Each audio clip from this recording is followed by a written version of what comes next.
प्रधानमंत्री नरेंद्र मोदी के नेतृत्व में केंद्र सरकार के 9 जून 2026 को 12 वर्ष पूरे हो गए हैं।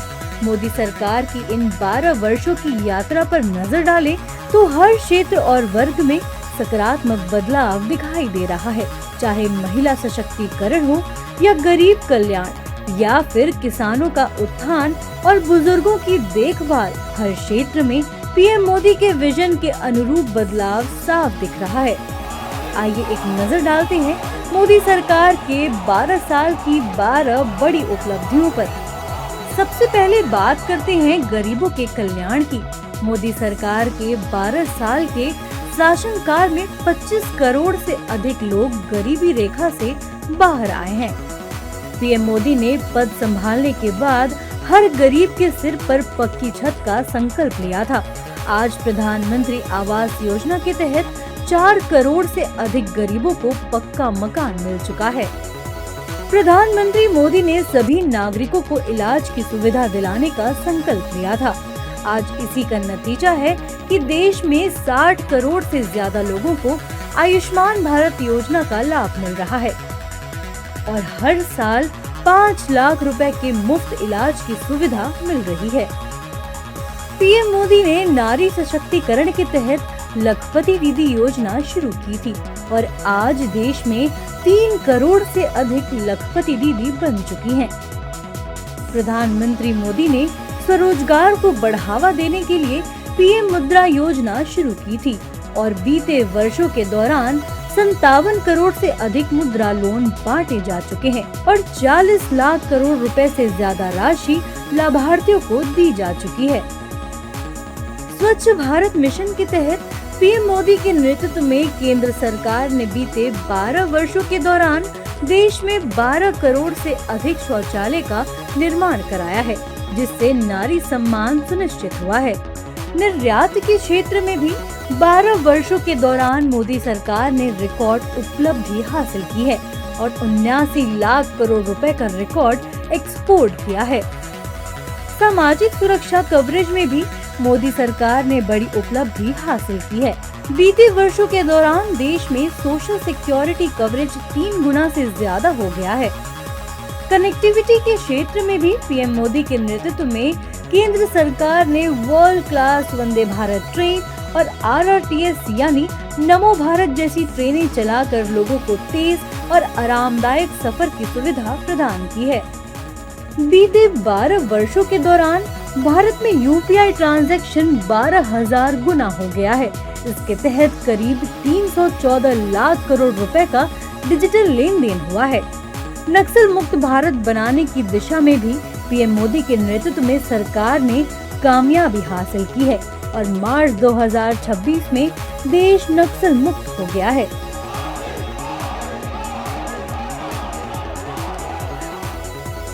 ममता बनर्जी के साथ साथ उनके भतीजे और लोकसभा सांसद अभिषेक बनर्जी की मुश्किलें भी कम होने का नाम ही नहीं ले रही हैं।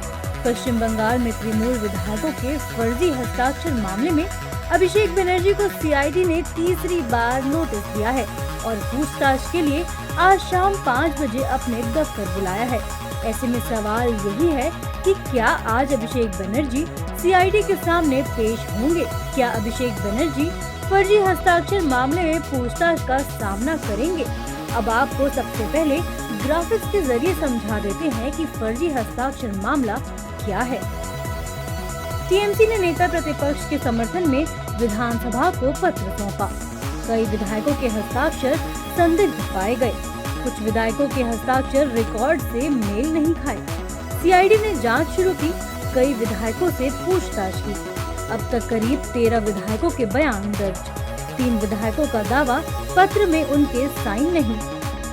इस विवाद के सामने आने के बाद सीआईडी की जांच जारी है। वहीं अभिषेक बनर्जी को पूछताछ के लिए बुलाया गया, लेकिन वो पेश नहीं हुए। वहीं इस मामले में सियासत भी जबरदस्त हो रही है। टीएमसी के विरोधी पूछताछ में शामिल नहीं होने पर सवाल उठा रहे हैं। किंतु विधायकরা যে সাইন সই চুরি করে এটা আমরা আবার নতুনভাবে দেখলাম এবং সেখানে অভিষেক ব্যানার্জি একটি চিঠি এসেছিল সামনে আমাদের সবার সামনে, যেখানে উনি বলছেন যে শোভনদেব বাবুকে করার জন্য লিডার অফ অপোজিশন, তিনি সাংসদ হিসেবে তো বিধায়কের ব্যাপারে কথা বলতে পারেন না, ওয়েস্ট বেঙ্গল লেজিসলেটিভ অ্যাসেম্বলির ব্যাপারে কথা বলতে পারেন না। जहां बीजेपी सवाल उठा रही है, वहीं अभिषेक बनर्जी ने इस जांच को राजनीति से प्रेरित बताया है और कहा है कि वो किसी भी तरह के दबाव में नहीं आएंगे। अब सबकी नजर दक्षिण कोलकाता के भवानी भवन स्थित सीआईडी के मुख्यालय पर है। देखना होगा कि तृणमूल कांग्रेस के महासचिव और लोकसभा सांसद अभिषेक बनर्जी पेश होते हैं या नहीं, और अगर पेश नहीं होते हैं तो सीआईडी क्या एक्शन लेती है। देश की राजनीति से इस वक्त की सबसे बड़ी और चौंकाने वाली खबर सामने आ रही है। पश्चिम बंगाल की सत्ताधारी पार्टी तृणमूल कांग्रेस यानी कि टीएमसी में बहुत बड़ी बगावत हो गई है। टीएमसी के 20 लोकसभा सांसदों ने ममता बनर्जी के खिलाफ बागी रुख अख्तियार कर लिया है। इन सभी सांसदों ने एक साथ लोकसभा स्पीकर को पत्र लिखकर संसद में एक अलग गुट के रूप में मान्यता देने की मांग की है। राजनीतिक गलियारों में इस खबर के आते ही हड़कंप मच चुका है। सूत्रों के मुताबिक बागी सांसदों का ये गुट जल्द ही लोकसभा स्पीकर से व्यक्तिगत रूप से मुलाकात भी करने वाला है। पश्चिम बंगाल की पूर्व मुख्यमंत्री और टीएमसी सुप्रीमो ममता बनर्जी के लिए इसे उनके राजनीतिक इतिहास का सबसे बड़ा झटका माना जा रहा है। संसद के निचले सदन यानी कि लोकसभा में 20 सांसदों का एक साथ बागी हो जाना टीएमसी के संसदीय दल को सीधे तौर पर दो फाड़ कर चुका है। वहीं बीजेपी ने टीएमसी पर तीखा हमला करते हुए टीएमसी के खत्म होने का भी दावा किया है। देखिए, टीएमसी में भगदड़ मचा हुआ है। टीएमसी ने जिस तरह से गुंडागर्दी बंगाल में किया, आज उसी का असर है कि टीएमसी के लोग अब टीएमसी के खिलाफ हो रहे हैं। भाई, इतनी बात आती नहीं थी। बिहार के बारे में लोग बोलते थे, लेकिन बंगाल में साइलेंट रिगिंग कैसे होता है, बूथ कब्जा, यही टीएमसी करके रखा था। अब तो बात खुल के सब आ रही है। अब देखिए कैसे ताश के पत्ते की तरह क्या हाल हो गया। वही स्थिति वहां पर है, क्योंकि उस पार्टी में भी कोई डेमोक्रेसी नहीं था। देखिए, कुछ लोगों को अधिकार है कि वो डी से डिल्यूशन में भी रहे, डी से डिनायल में भी रहे और डी से धोखा देने का प्रयास भी करें, पर सच का सामना करना पड़ेगा। यही कहते थे कि विधायक भी हमारे साथ है। 60 से अधिक विधायक निकल गए और वो असली टीएमसी अपने आप को कहलाते हैं। आज कई सारे सांसद भी नहीं रहना चाहते, और ये इसलिए हो रहा है क्योंकि टीएमसी वही कर रही है जो कांग्रेस ने किया, पुत्र मोह, परिवार मोह, और जो भी परिवारवाद का भरेगा दम, उसकी पार्टी का खेला होगा खत्म। देखिए, ये होना ही था। जिस तरीके से अभिषेक बनर्जी के तानाशाही पूर्ण रवैये की वजह से आंतरिक लोकतंत्र का गला घोट दिया गया। टीएमसी में कोई सहज नहीं था। पहले विधानमंडल दल का विभाजन हुआ और इसके बाद अब जिस तरह के बड़ी संख्या में सांसदों का विद्रोह सामने आ गया है, स्पष्ट है कि अब टीएमसी आने वाले समय में ममता बनर्जी के नेतृत्व में काम करने नहीं जा रही है। बहुत गिनती के सांसद और विधायक उनकी अगुवाई में आगे जाने का मन बना रहे हैं। और ये इस खबर के फ्लैश होते ही कोलकाता में टीएमसी मुख्यालय, तृणमूल भवन और ममता बनर्जी के आवास पर आपातकालीन बैठकों का दौर शुरू हो गया है। विपक्षी दलों के नेताओं ने बीजेपी पर लोकतंत्र को खतरे में डालने का आरोप लगाया है। विपक्षी दलों के नेताओं का कहना है कि बीजेपी देश में विपक्ष नहीं चाहती है। देखिए, कि सांसदों के पार्टी छोड़ने से या विधायकों के पार्टी छोड़ने से या उनका अपहरण किए जाने से ईडी, सीडी और सीबीआई के डर दिखा करके जो भारतीय जनता पार्टी टीएमसी को तोड़वा रही है, इससे टीएमसी नहीं टूटेगी। विधायकों और सांसदों के जाने से पार्टियां नहीं टूटा करती है, पार्टियां कार्यकर्ताओं के जाने से टूटा करती है। भारतीय जनता पार्टी के लोग जिस तरीके से लोकतंत्र का गला घोट रहे हैं, लोकतंत्र की हत्या कर रहे हैं, अपने बहुमत को और मजबूत जो करने की कोशिश कर रहे हैं, इससे लोकतंत्र का चीरहरण हो रहा है। देखिए, लोकतंत्र को समाप्त करने की साजिशें की जा रही हैं। भारतीय जनता पार्टी चाहती है कि देश के अंदर उसका केवल एक छत्र राज हो, ना कोई सवाल पूछने वाला हो और ना कोई लड़ने वाला हो। और ये लोगों को समझना चाहिए, खास तौर से क्षेत्रीय दलों को समझना चाहिए कि कांग्रेस के बिना ये लड़ाई संभव ही नहीं है। ममता जी के साथ जो कुछ हो रहा है वो एक तरह से वहां पर लोकतंत्र की पूरी तरीके से हत्या हो रही है। सुनिए, थोड़ा सा श्रम होना चाहिए ना जिंदगी में और राजनीति में। अभी क्या हो गया चुनाव के बाद? चुनाव का पहला का देश के लिए काम करने का आदत नहीं था, इच्छा नहीं था। अचानक चुनाव के बाद ये प्यार बढ़ गया देश को के लिए काम करने के लिए। ये एक्सप्लेन करना चाहिए ना। ये क्या हम लोग उल्लू है? देशवासी लोग उल्लू नहीं है, बंगाल का जनता और देशवासी उल्लू नहीं है ना। टीएमसी के बागी सांसदों के गुट ने अपने मंसूबे साफ कर दिए हैं।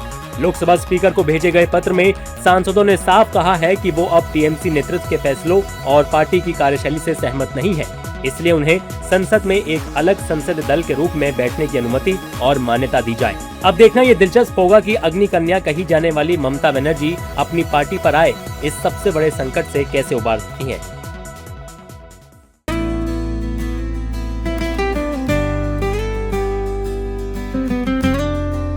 Bollywood actress Rakulpreet Singh is currently seen having the best time of her life while also enjoying some soothing and delicious food from her latest trip to New York. The actress on Tuesday morning took to her social media platform and posted a collection of pictures from her New York trip. In the caption, she wrote, "A little bit of New York, a lot of good food and the best kind of company." The posted series offered a delightful glimpse into Rakulpreet Singh's vibrant vacation, shining a bright spotlight on her inner foodie. The majority of the slides were a soothing treat filled with images of delicious mouth-watering dishes that left fans craving a taste. From beautifully plated gourmet meals to mouth-watering delicacies, it's clear that exploring unique flavors was a major highlight of her getaway. Beyond the culinary experience, the collection of photos also captured the actress's husband, actor and producer Jackie Bagnani. The couple looked blissfully happy, radiating joy as they soaked in the sight, relaxed together and enjoyed their vacation to their fullest. Their trip was a perfect blend of romance, relaxation and really good food. Other slides from Rakul's posted series also feature some other members with whom they were seen enjoying all the delicious food and their entire trip to New York. On the professional work front, Rakul made her Bollywood debut with the Kannada film Gilli in the year 2009, followed by her Bollywood debut with Yarya in the year 2014. The actress will be next seen in the mythological epic film Ramayana. Talking about her personal life, Rakul is married to actor and producer Jackie Bagnani. The couple tied knot in the year 2024. Both of them are often seen sharing some heartfelt pictures together on their social media handle. Actor Gurmeet Chaudhary took to social media to share a heartfelt note about the true meaning of home. In his post, he reflected on how his family has shaped his understanding of life. He shared that home is not a place but the people you love and the bond you share with them. Gurmeet posted a heartfelt video featuring his wife Devina Banerjee playing with their two daughters, Liana and Divisha. The text on the clip read, "Wanna see my home?" The video appeared to be from their vacation, showing Devina lifting her daughter in her arm by the side of the lake with swans all around. For the caption, he wrote, "Just thinking out loud, hence decided to jot this down. There was time when I thought I was enough for myself and life would simply take its own course. Then Devina happened and I realized that some journeys are meant to be shared. बस लगा जो है यही है और हमेशा हम ही हैं. And then our two little monkeys come along and change everything." For the unversed, Gurmeet Chaudhary and his wife Devina Banerjee are parents to two daughters. Their elder daughter Liana was born via surrogacy in April 2022, while their younger daughter Divisha was born naturally in November 2022.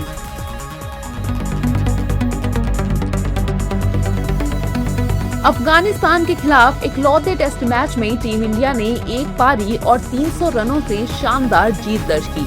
Mullanpur में हुए इस मुकाबले में team India ने 8 wicket खोकर 564 रनों का पहाड़ खड़ा कर दिया, जिसके बाद अफगानिस्तान की टीम पहली पारी में 152 और दूसरी पारी में 112 रनों पर ही ऑल आउट हो गई।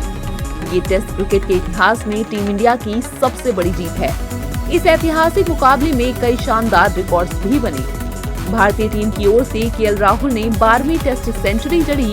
उन्होंने 11 चौकों की मदद से 100 रन बनाए, जिसके साथ ही उन्होंने फर्स्ट क्लास क्रिकेट में अपने 9000 रन पूरे कर लिए हैं। वहीं भारतीय कप्तान शुभमन गिल ने 11वां टेस्ट शतक जड़ा। मुकाबले में उन्होंने 177 गेंदों में 15 चौके और 1 छक्के की मदद से 126 रन बनाए।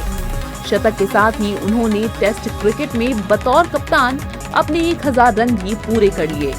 गिल ने भारत के कप्तान के तौर पर 9 मैचों की 15 पारियों में 1076 रन बना लिए हैं। वहीं डेब्यूटेंट मानव सुथार ने पहली पारी के दौरान 6 विकेट अपने नाम किए। बाएं हाथ के स्पिनर सुथार ने 22 ओवर्स में 33 रन देकर 6 विकेट लिए और दूसरी पारी में 1 विकेट अपने नाम किया।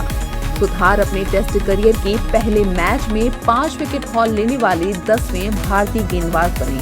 टेस्ट क्रिकेट में टीम इंडिया की ये सबसे बड़ी जीत है। इससे पहले टेस्ट में भारत की सबसे बड़ी जीत 1 पारी और 272 रन से वेस्टइंडीज के खिलाफ थी। अफगानिस्तान के खिलाफ टीम इंडिया की जीत काफी शानदार और यादगार रही।